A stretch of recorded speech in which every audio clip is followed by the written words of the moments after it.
Dr. B, thanks for being on the show. Maria, thank you for having me on. I'm excited to be here.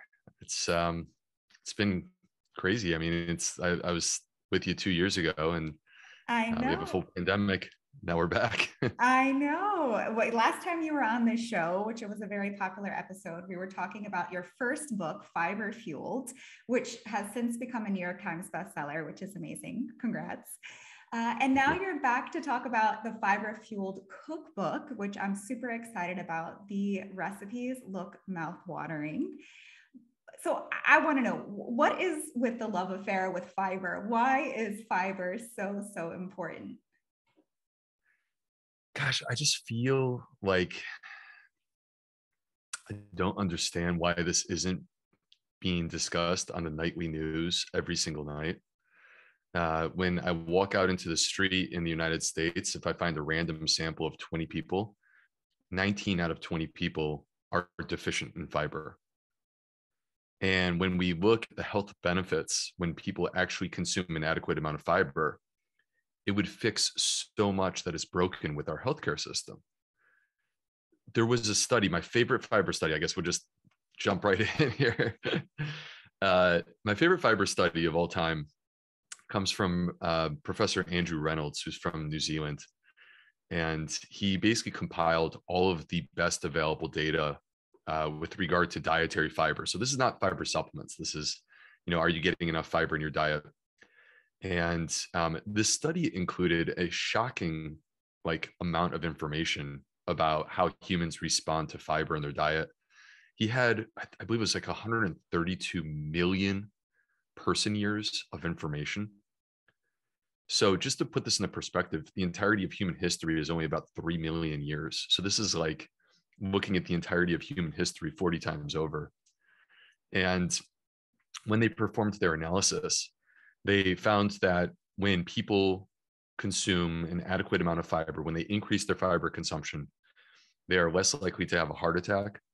They are less likely to die of heart disease. That's our number one killer. They're less likely to be diagnosed with several types of cancers that included colon cancer, our number two most deadly cancer, breast cancer, our most deadly cancer among women, and esophageal cancer, which has increased literally tenfold in the last 50 years. People are less likely to die of cancer. That's, of course, our number two killer. Less likely to have a stroke, our number five killer. Less likely to be diagnosed with diabetes, our number seven killer. Less likely to be diagnosed with chronic kidney disease. That's top 10. I think it's number 9. And, in addition, in randomized controlled trials, people lost weight, lower blood pressure, lower cholesterol, I mean, basically restoring metabolic health. And so this is, one high quality study, basically compiling all the available information. But that has to register. We need to hear this. And so to me, Maria, Fiber Fueled was really a story of why you should care about gut health and why you should care about fiber.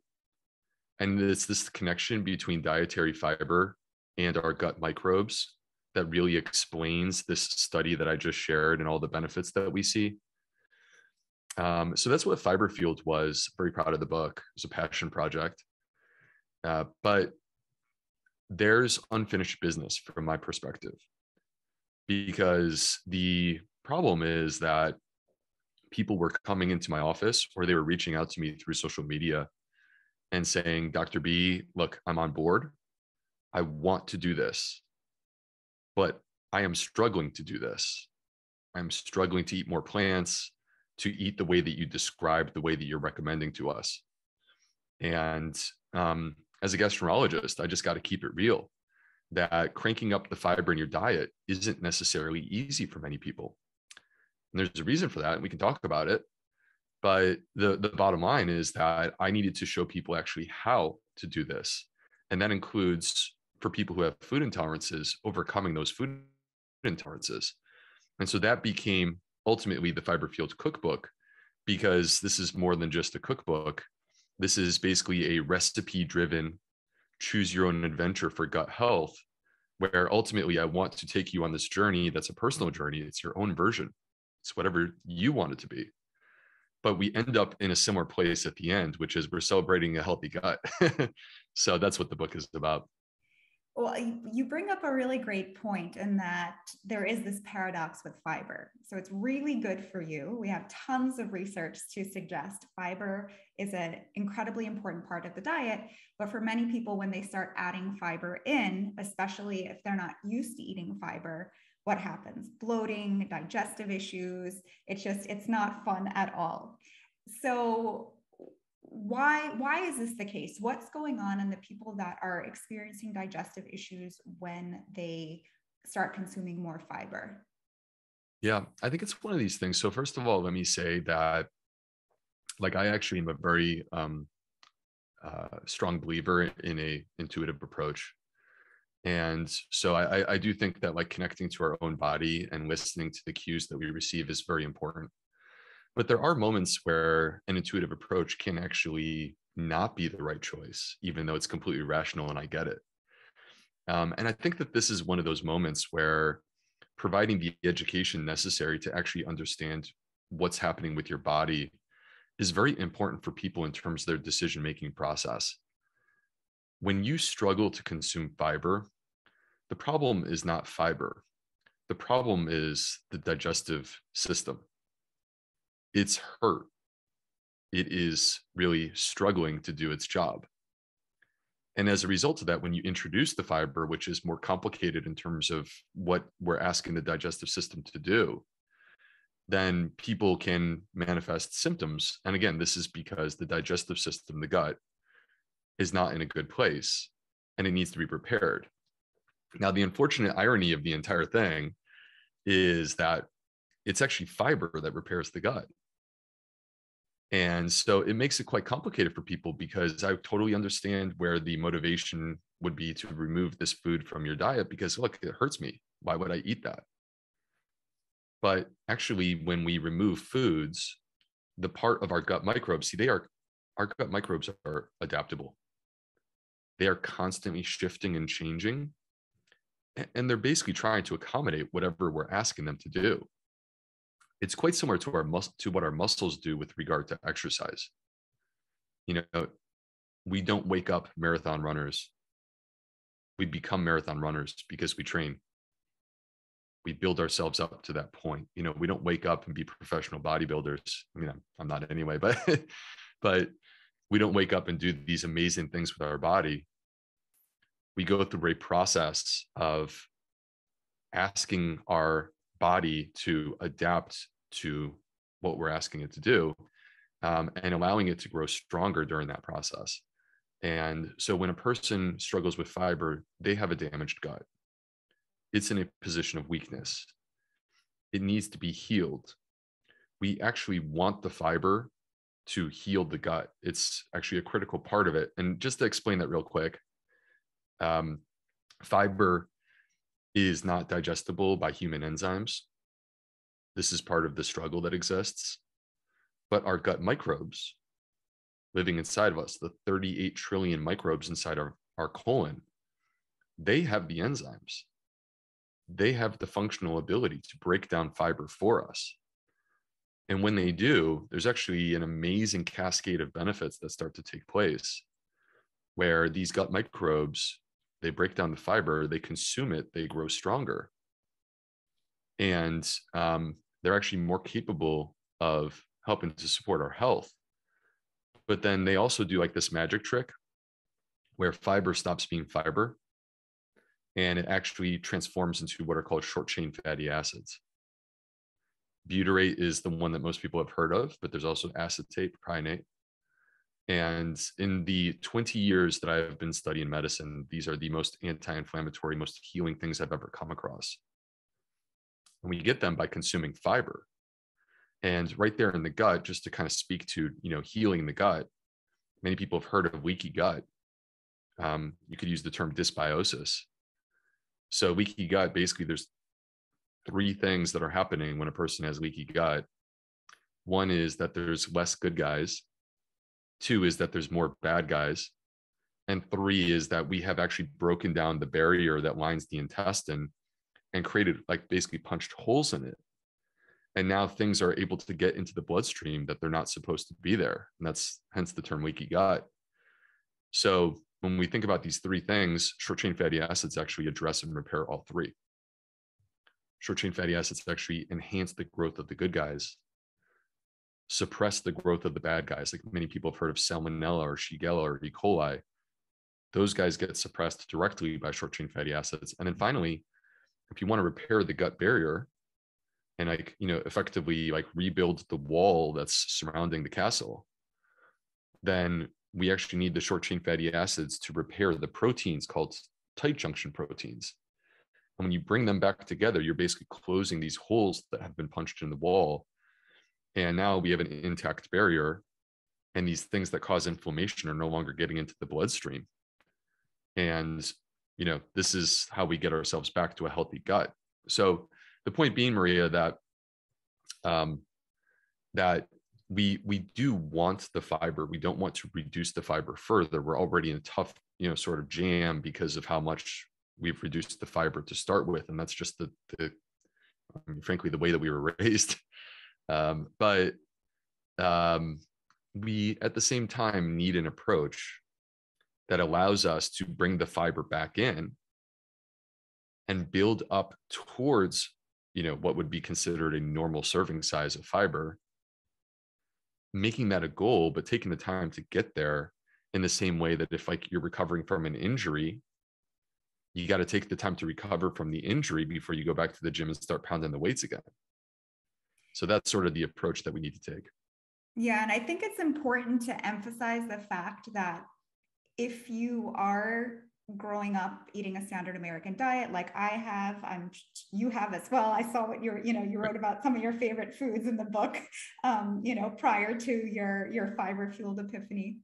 And so if you're consuming a standard American diet that's very processed and there's not a lot of fiber, then there's definitely going to be some sort of turbulent period, before you get to the other side where you're eating, plenty of fiber. I think that's really important to note, because I think sometimes people feel like there's something wrong with them because they can't digest the fiber properly. And it's not actually the case. It's just a result of things that you've eaten previously, maybe have damaged the gut, right? So there's the dysbiosis, the leaky gut, the too much bad bacteria, not enough good bacteria. So this is why you're having the bloating and the digestive issues, the pain from eating the fiber. And that's why you really want to work on, there's like a step in between, which is what the Fiber Fueled Cookbook is all about, is about figuring out how to repair the gut so you can get to that other side where you can eat these foods. You can eat a 5-bean chili and be completely fine. You can eat fiber and not have pain, not have bloating.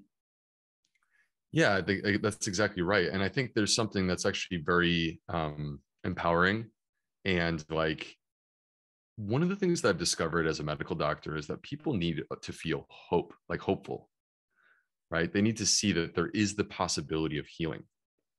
And that's one of the important messages, is that no matter how bad the digestive symptoms are that you suffer with, there is a path to healing that exists, and you can get better. And you can restore function to your gut. You are not cursed with something that you were sort of born with or that you're stuck with, and that it's completely unadaptable. You are adaptable. You can grow stronger. You can heal. You can restore function. And it's just really the challenge of it, frankly, is that this is a nuanced topic. And so because it's a nuanced topic, it requires us as individuals to be empowered with the right information, because let's be honest, in 15 minutes, our medical doctor, the 15 minutes that we see our medical doctor or whoever our healthcare provider is, most likely they're not able to deliver the type of information on a nuanced topic that we really need to properly heal. So then that's frankly part of what I'm hoping to accomplish with this book, is to create a resource that I would hand to my own patients. Right. In a way, you can almost be your own doctor to some extent, because you're giving people a bit of a roadmap and helping them think how you would think when you were presented with a patient.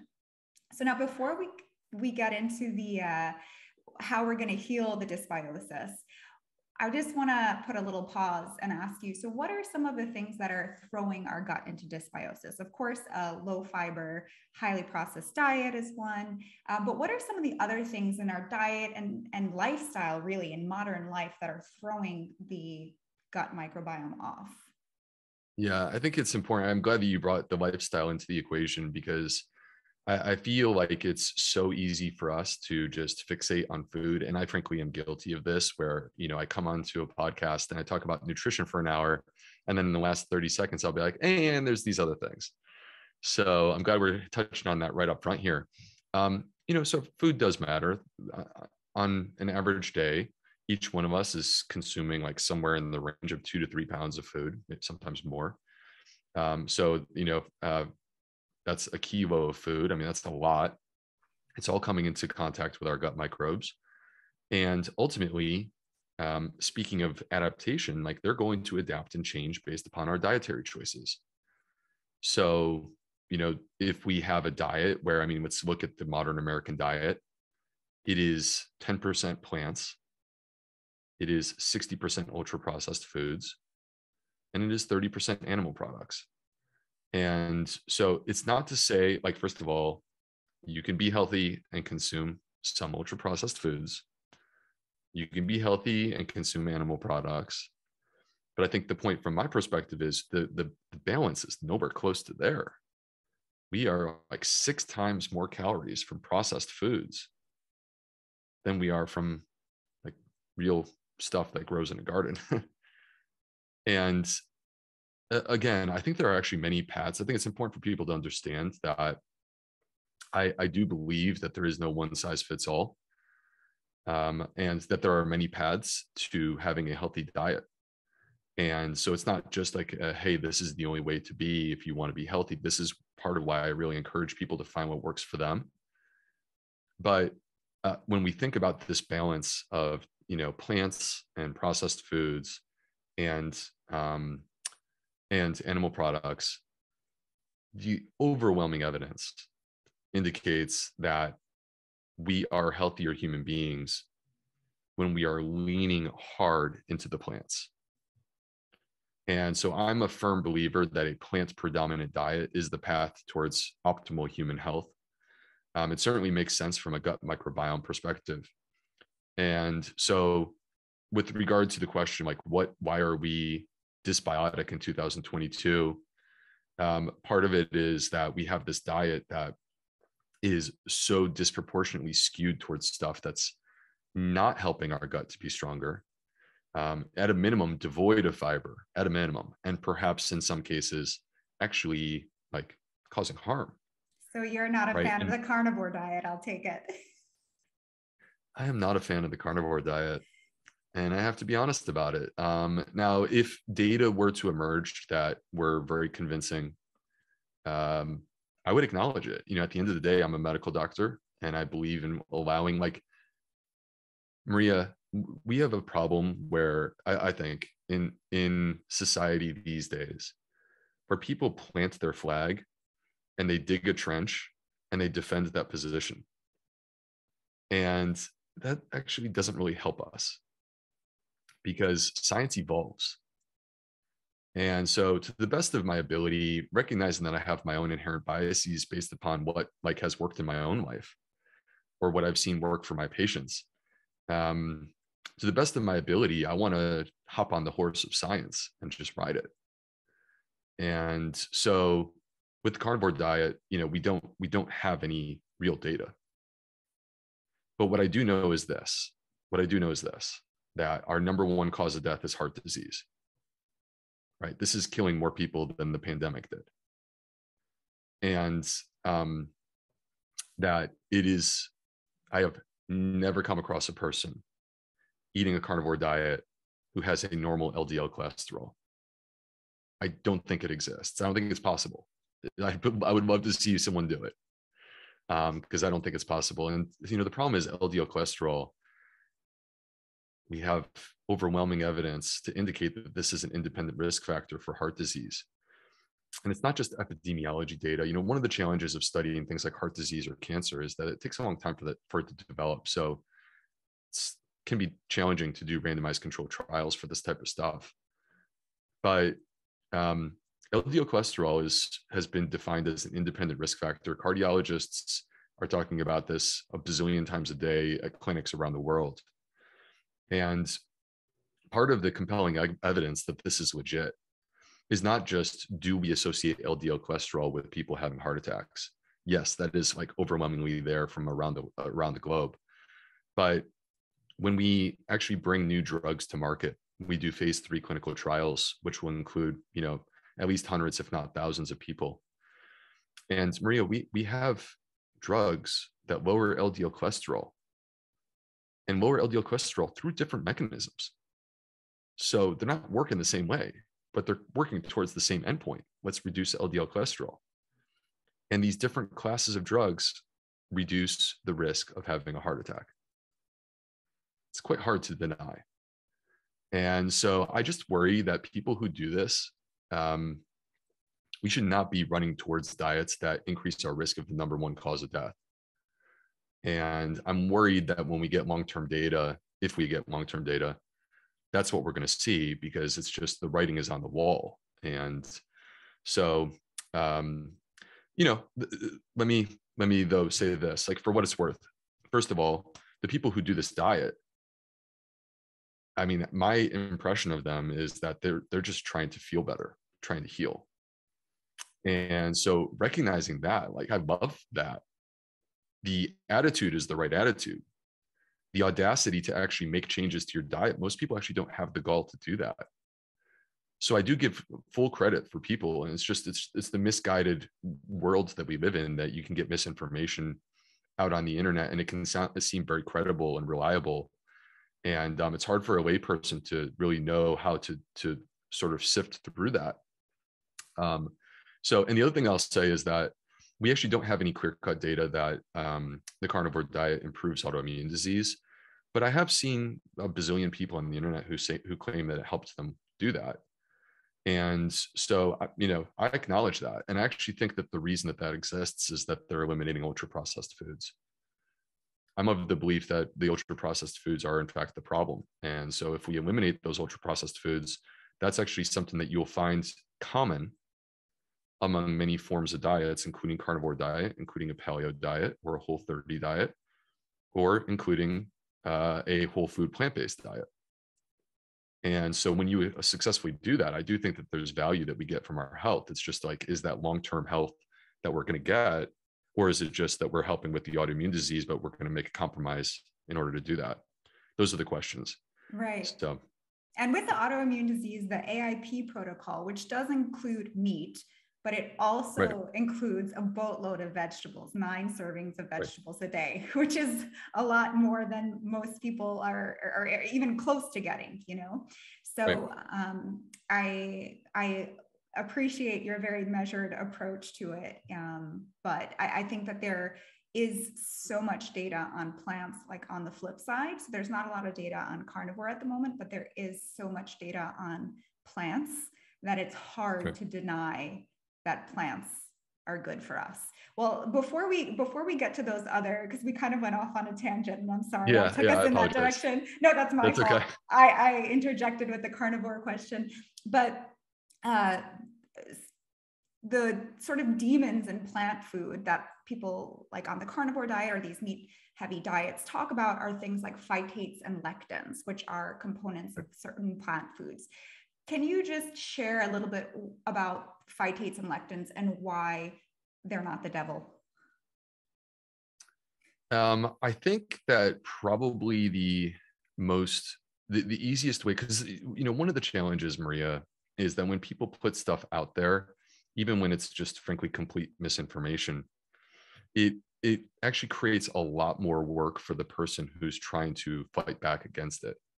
So it's really hard, because like the idea has already been inserted into a person's mind, and now we have to prove the opposite of that.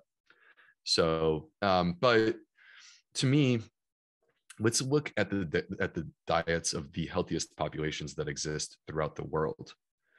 We could go to the blue zones. So Dan Buettner is a National Geographic fellow and explorer, and he defined 5 geographic locales around the globe where people live to be 100 years old at a rate that is off the charts. And it's not just their diet, like full disclosure, it's their lifestyle too. And I know we're going to get to that more in a moment, because I think that's actually quite relevant to our conversation about, what's affecting our gut. I think there's complete alignment there, but it is their diet as well. And let's look at what they're eating in these 5 places. So here are the locations: Okinawa, Japan, Icaria, Greece, Sardinia off the coast of Italy, Nicoya Peninsula in Costa Rica, and my favorite one is Loma Linda, California, because it's right here in the United States. And that's crazy that you could have a place with the same healthcare system. They're not separate. It's not a separate country. They have the same healthcare system. They have the same sort of food supply. And they live on average 10 to 12 years more than the average American. And so if you look at these 5 places, they're all their own culture, distinct, yet there are themes. And if you ask Dan Buettner, what's the #1 blue zone food? I'm going to tell you what he's going to say, because I know it's beans. He's going to say it's beans. But if you asked him for #2, he would probably say whole grains. The healthiest diets on the planet are built on a backbone of whole grains and legumes. I'm not talking about junk carbs. I'm talking about whole grains and legumes. And you can imagine, where you would go to Okinawa to be edamame, and you would go to the Nicoya Peninsula and it would be black beans. It might be pinto beans or something, or fava beans in Sardinia. Anyway, but the point is that these actually are foods that are like the most rich in lectins and phytates, extremely high in these things that we are vilifying and we're supposed to be scared of. And yet the longest lived populations are consuming these foods. And if lectins are the source of all of our autoimmune issues, if this is true, it's just not making sense or equating for me. Because when we look at the United States, where again, 19 out of 20 people are deficient in fiber, part of the reason why is we're quite simply not eating beans. We're already not doing that. The average American right now consumes, so not to like completely attack animal products, but I think that like this disproportionate balance needs to be pointed out. The average American is eating 220 pounds of meat. That's like substantially more than their own body weight. And right now, the average American is eating 6 pounds of beans per year. Our parents 50 years ago ate 8 pounds of beans. So we're actually reducing our bean consumption. Yet here's the emergence of autoimmune diseases. And we're being told that the reason we're having autoimmune diseases is the lectins in our beans. It does not make sense. And I think this also brings up a good point that we're all individual and our path to healing is going to be a little bit different. And something that you bring up in the book is that with food intolerances, which we will get to, they're not permanent. And oftentimes, if you do have trouble digesting something, like maybe someone right now eats beans and then has digestive issues, so they think, okay, beans are not good for me. It may just be because your gut is impaired at the moment. And if you do some healing on your gut is repaired, then you can eat all the beans that you want all day long and you'll be fine. So true. That's so true. And beans are one of my favorite foods as well. I mean, they're so nutritious. There's actually quite a bit of minerals and there's fiber, there's protein. And when I was doing some research on beans a while ago, the navy bean, which is a white bean, it's called the navy bean because it was served in the US Navy during wartime, because it was an incredible source of nutrition that was also quite cheap. Well, and that's one of the, you're bringing up actually a great point, Maria, which is that many people will say, well, a plant-based diet is not accessible. But legumes are not expensive and whole grains are not expensive. And those actually should form the backbone. Like I don't get the majority of my calories from eating salads, right? You can eat salads. They're great for you, but like your salad should include legumes. So beans they're incredible. I mean, it really is a superfood, truly is a superfood. And yet we don't give it the respect that it deserves.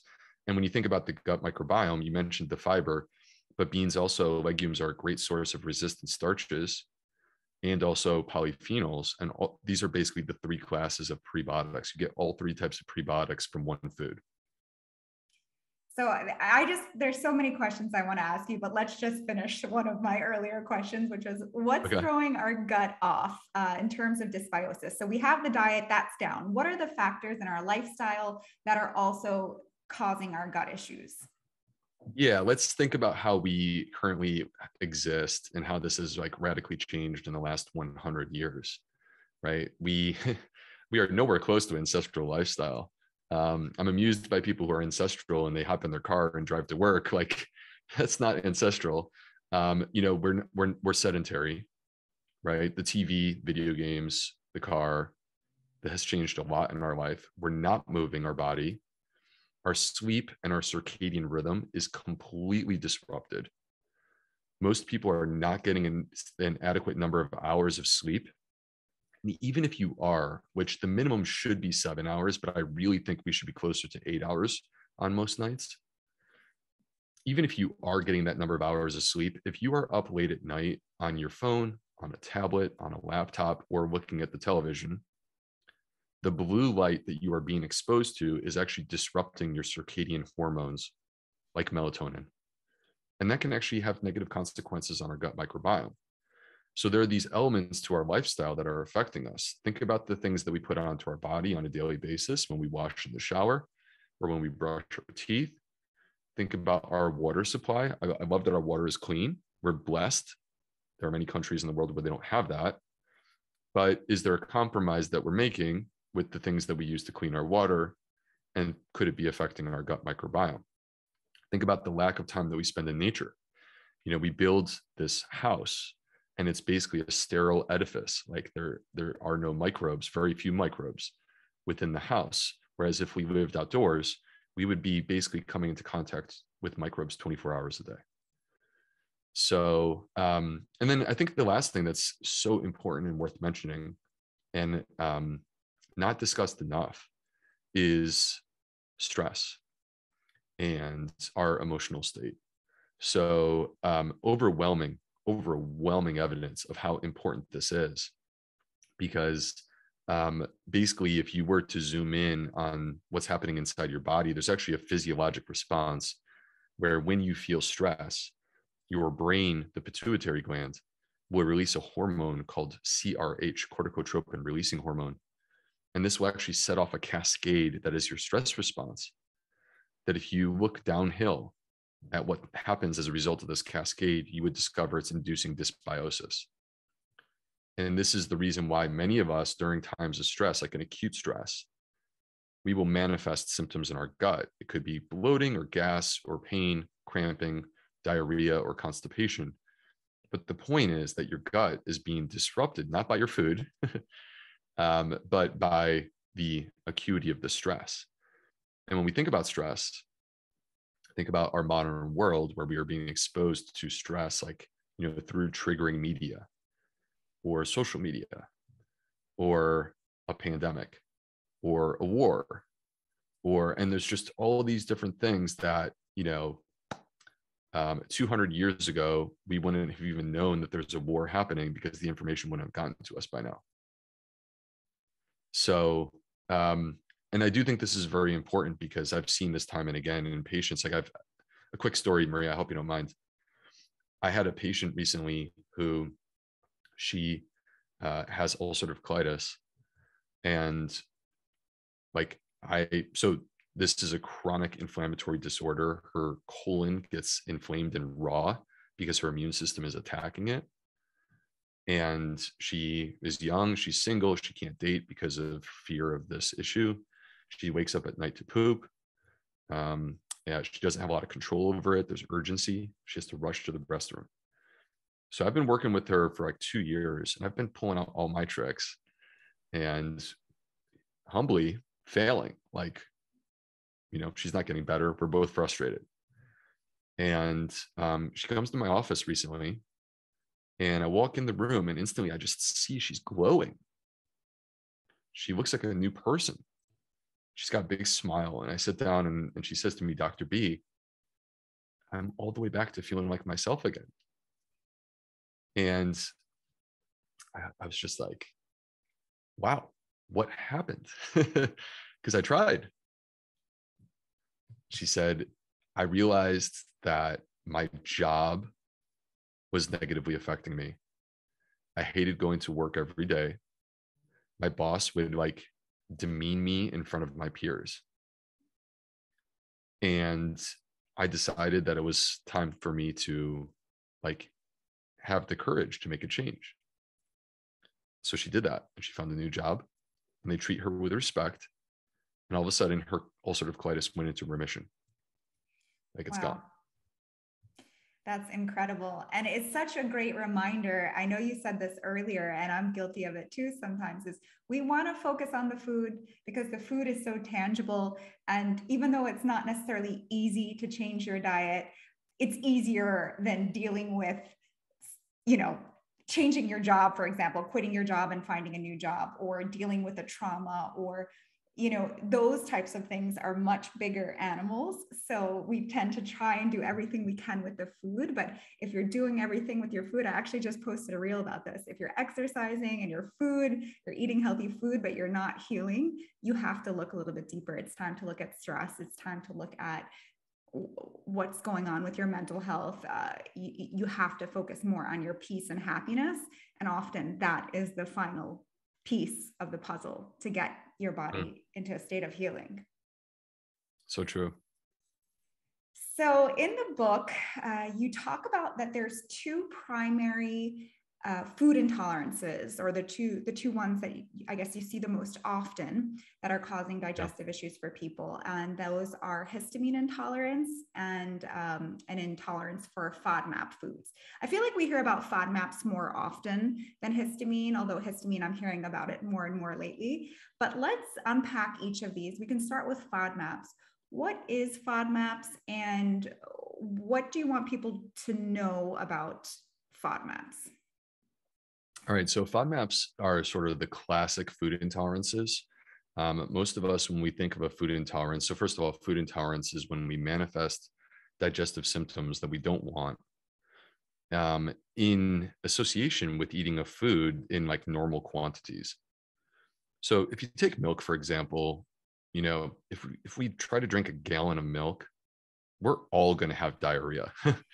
Our body is not designed to handle a gallon of milk all at once. So you can overdo it with anything. But when we consume a glass of milk, if you look worldwide, about 70% of people will suffer some sort of symptoms. Could be gas, bloating, cramping, pain, diarrhea, in some cases constipation. But that's a food intolerance. And that is the result of lactose, which is a carbohydrate that you will find inside of milk. And it's the most common food intolerance that we're aware of, and that's a FODMAP. So lactose is one of the FODMAPs. FODMAPs are a category of what are carbohydrates. And let me, for people who don't like carbohydrates, please allow me to unpack this a little bit before you judge. So FODMAPs are basically a family of carbohydrates that you will find in food that can cause food intolerances. So includes, like, for example, fructose in fruit, the lactose in dairy. It includes fructans, which are almost like fiber molecules that you'll find in garlic and onions and wheat. And it includes galactans, which you'll find in legumes. And then finally, polyols, which are alcohol sugars, which you can find in some natural foods, but also you find in artificial sweeteners. So now, as I listed these things, I'm hoping that for some of you, you go, oh, that might be me. Because this is where this approach actually comes in handy. We can apply a diet and have you do this for 2 weeks. And if you quite simply just eat the recipes in the book for 2 weeks, you are reducing your FODMAP intake. And if you see a significant improvement in how your symptoms are being manifest, then you know you're onto something. And you may find that the FODMAPs, one of them, is the cause of your symptoms. And you can isolate that. You can identify, like, is it the garlic? Is it the wheat? Is it the legumes? Now, the key here is that you've heard me actually describe a lot of actually quite healthy food. And it's important for people to understand that FODMAPs are actually prebiotic, which means that they are food for our gut microbes. We want FODMAPs. If we eliminate FODMAPs, we are driving ourselves towards an unfriendly diet in terms of our gut microbes. And research actually supports that. So people hear about the low FODMAP diet, and perhaps their doctor literally hands them like a list of here are the low FODMAP foods, and they move towards eating this way. And they may experience a temporary improvement in their symptoms that lasts for a period of weeks to months. But the problem is actually you're making your gut weaker in the process because you're eliminating these foods. And so we don't want to eliminate foods. What we want is we want a temporary restriction so that we can understand our body. And then we use that information to empower us so that we move towards healing it. So it can be one step backwards for 10 steps forwards. And that's kind of the approach that we want to take when it comes to the FODMAPs. So now histamine is a very interesting topic that, let me be upfront and say this, it's quite challenging in terms of if you think of where histamine intolerance fits into the healthcare system. I have no doubt that this is completely real because I wouldn't go and put my reputation on the line and write a book about it if I didn't believe it. But there is no test for histamine intolerance that's easy. Like there's no blood test. There's no, breath test. What there is that you have to eat a low histamine diet and see if your symptoms improve. And no doctor that I'm aware of has ever handed their patient a recipe list and said, eat this way for 2 weeks. So I saw the opportunity with the Fiber Fueled Cookbook because it's a recipe-based process of trying to help people to say, well, let me do that. Let me create this resource where you want to know whether or not you have histamine intolerance. You actually eat the recipes in this book for 2 weeks. And if you clinically improve, then you've just empowered yourself with some serious healing information that could potentially change your life. So just to understand what histamine intolerance is a little bit further. First of all, histamine is not bad. Histamine is a normal part of our body. I have histamine right now, so do you, Maria. And it actually can affect different receptors within our body. It could affect receptors in our brain, in our blood vessels, in our stomach or our intestines. Even in our, there's histamine receptors in the female organs. So it's a part of who we are. And when our body is in balance, histamine is in there in balance, helping us to be healthy humans. But when histamine falls out of balance, like so many things, we run into trouble. And we can overstimulate these histamine receptors if we have histamine intolerance and are consuming foods that are high in histamine. So what are these foods? There's a number of them. Fermented foods are probably at the top of the list. The reason why is that histamine comes from the microbes. The microbes actually make it. So fermented foods are at the top of the list. That includes alcohol and chocolate and vinegar, because those are fermented foods. Fish would be near the top of the list. If hypothetically you caught the fish and ate it a couple hours later, you should be fine. But that's not the way that it works with our food system. And so because the fish has an opportunity for these microbes to work on it, they create histamine, and then we can eat fish and get histamine intolerance. And then in the plant world, there's 4 specific plants that people need to be aware of. And again, these are not vilifying these plants. It's more so just the consciousness of trying to understand our body and what's happening. But it's spinach, tomatoes, eggplants, and then it breaks my heart to even say it, but avocados are the 4th one. I love them so much. So if you've noticed that you have symptoms with these types of foods, the question needs to be, do you have histamine intolerance? The number 1 symptom of histamine intolerance is gas and bloating. So if you have gas and bloating, your ears should be perking up right now. And I'm just going to sit here and tell you there's a bazillion of you out there. But beyond gas and bloating, it can be many other symptoms. It could include headaches, migraines, runny nose, sinus issues, like seasonal allergy type stuff, sore throat, could be like a rapid heart rate or lightheadedness or fatigue or weakness. And of course, all the digestive symptoms could be there. So the point from histamine intolerance is that it is, again, it's a nuanced, complex topic.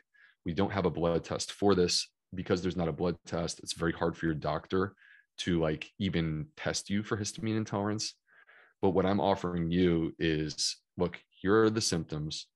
If you have these symptoms, then you should try this diet. And if you try this diet and quite simply cook the food that's in this part of the book, there's 26 recipes. If you quite simply eat this way for 2 weeks and you see that your like symptoms radically improve, then again, you have empowered yourself with potentially life-changing information.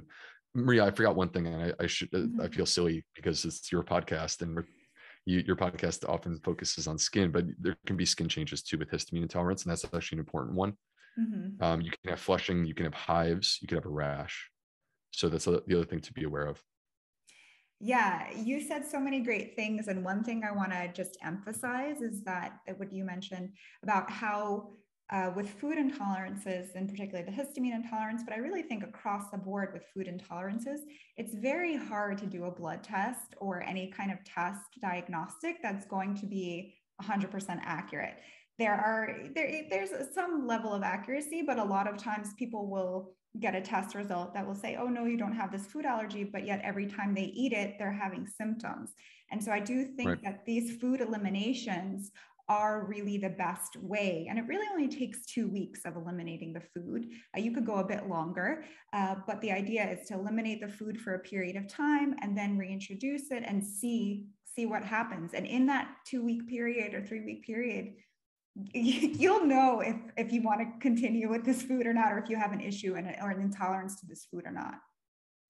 Yeah, that's so true. This is reliable information. This is the gold standard for food intolerance testing.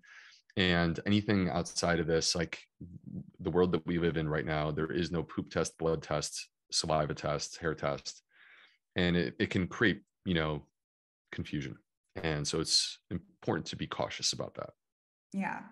So I read your book. I read it in its entirety, went through all the recipes. So I can tell. I'm very impressed. For anyone that does have digestive issues, has chronic bloating, which I feel like is pretty much everyone. Like I feel like so many people complain about bloating, even just friends and family members.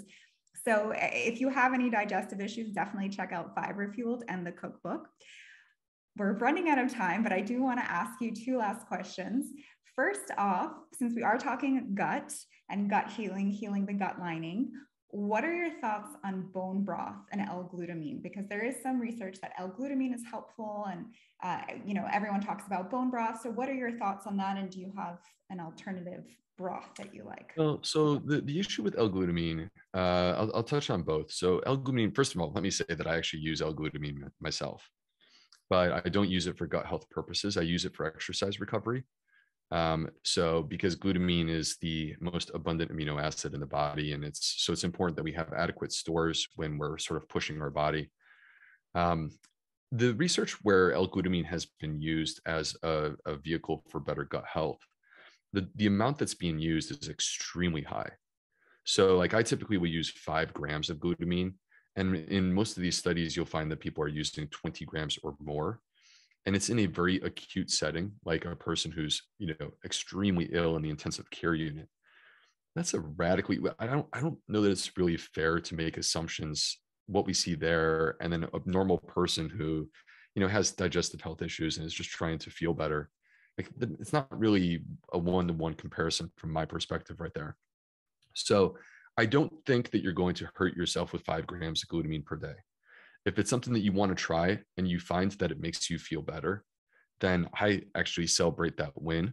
Sometimes there are things that my patients are doing that I can't necessarily explain based upon the clinical research, but as long as I don't fear that they're actually causing harm, and we do see that there's some sort of benefit to them, then I acknowledge their, their individual response, and the fact that, frankly, from a scientific perspective, we have to be humble. Like, we don't know everything, right? So the absence of information doesn't mean that it doesn't work or it doesn't exist. It's just that we don't have, someone funding the study that we want to be done. There's thousands of studies I would do right now if you gave me enough money. So with regard to bone broth, the issue for bone broth for me is this. It's just not, I understand that people feel better when they are consuming a electrolyte rich, warm liquid. Like, we all love a nice sort of salty soup, right? And it's flavorful. I feel the same way. And it is gentle on our gut because it's a clear liquid. And we know that clear liquids are easier for our body and our gut to process and digest. But the question is there a benefit to the bone? That's the part that I struggle with, because we do have, the limited evidence that we have is that the bone can potentially leach heavy metals into the broth. So cooking the bone at high heat and like allowing it to stew actually draws some of the heavy metals that we don't want out of the bone and into the broth. But we don't have any actual evidence with gut health. And so where I fall out on is this, Maria, again, like, if we have a high quality study that says the bone broth is good for us, then I will acknowledge that when it comes out. But where we sit today is we don't have that. And we have overwhelming evidence for so many other things that include dietary fiber, that include polyphenols. Polyphenols, by the way, are the antioxidant compounds that you get from plants. And if you take, a slow cooker and you throw a bunch of vegetables in there and you allow that to stew, you will draw out those polyphenols, you will draw out the soluble fiber, and you will have a broth that actually truly is good for your gut health. And that to me is my Biome broth, which was in Fiber Fueled, and now in the Fiber Fueled Cookbook, I believe we have 7 different versions of it. So not trying to like put in a plug for Biome broth, but the reason that I designed it and created it was quite simply to address this issue, which is that I do think that broth is important for us. I do think that it can be gut healing, but I don't think it's actually because of the bone. I think it's because of the plants. All righty. That Biome broth actually sounds really good. So brings up my last question, which is, what are you eating on a day-to-day basis? What does a day of meals look like for you? Oh man, this is so interesting because I literally just yesterday shot a video on this topic. So, all right. So I'm a big coffee drinker. Typically wake up in the morning, 2 glasses of water, and then I start drinking some coffee. I love coffee. If I have breakfast, and I don't have a large breakfast on a daily basis necessarily, on the weekend I typically do, but most days I'll have a smoothie. So my wife will make a huge smoothie and we will share it among the whole family. I have 2 kids. We're gonna have 3 pretty soon. So on the weekends, avocado toast, or I might make toast, put nut butter and some berries on top of that, or a smoothie bowl are some of the things that I like to have for breakfast. I think breakfast is a great, meal for healthy eating. Lunchtime, soups, salads, sandwiches. I like to do a thing where I'll just like at the store. So one of the things we didn't talk about today too much, but we've talked about before, is the importance of getting variety in your diet.